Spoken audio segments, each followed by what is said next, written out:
So for today's topic or note that I'm just going to put in is that opposites attract is the knowledge of man. All right. It's the knowledge of man. All right. This is oppositional to how the subjects that they are entertaining are the same at a more intrinsic or less superficial way. All right. So therefore, the criteria of which they see, all right, correlates their knowledge, and they say opposites attract. Well, not without understanding, okay, how their subjects, all right, correlate together. All right. So this knowledge would be lower or more superficial or stereotypical or even basic. Okay. And the understanding of the differences of things, then understanding how they are similar and common, thus denoting a lie that opposites attract. All right. But by what other means or criteria can you teach other individuals except going upon your belly according to your senses in a lowly way? All right. So by seeing things, this creates perception.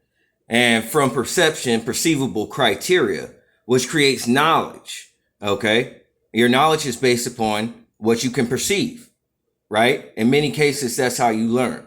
All right. Other than association. All right. But this way is stereotypical or more superficial and more deceptive than wisdom and truth. All right. This knowledge can be true to a certain degree, right? But it's also deceptive. So therefore, that creates the man as a serpent having a forked tongue. You see what I'm saying? The serpent is man, all right, lest he is God, and the man knows his way according to symptoms, saying, because I did this, this happened, cause and effect, because of this, because of that. But man does not diagnose, all right, spiritual factors that's going on with him intrinsically. Therefore, he's trying to change himself according to the symptoms of his behavior rather than the cause or the root of his behavior. Therefore, as much as he thinks he knows himself not, because he bases himself upon superficial criteria that will correlate with the world rather than wisdom and truth. All right. So that makes man have a forked tongue. And this does not mean that individuals are not necessarily honest either. All right. But one could be honest and not truthful. You understand what I'm saying? Men typically, how we learn in education and thing, a man speaks knowledge, but not always truth. Can someone tell you something that is honest, like opposites attract?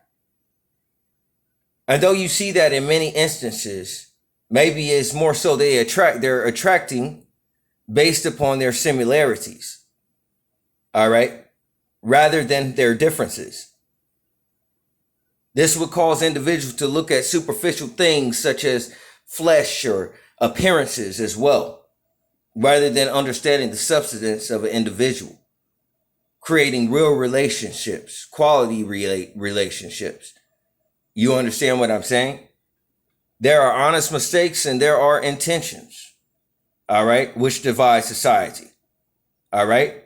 I could make an honest mistake, and that honest mistake can be terrible, but it's not the same as if I had evil intentions to do a thing. All right. And even if I had evil intentions to do a thing, would not be the same as if it was presumptuous, something that I planned ritualistically to go against not only my own better judgment, but in effect to harm others as well.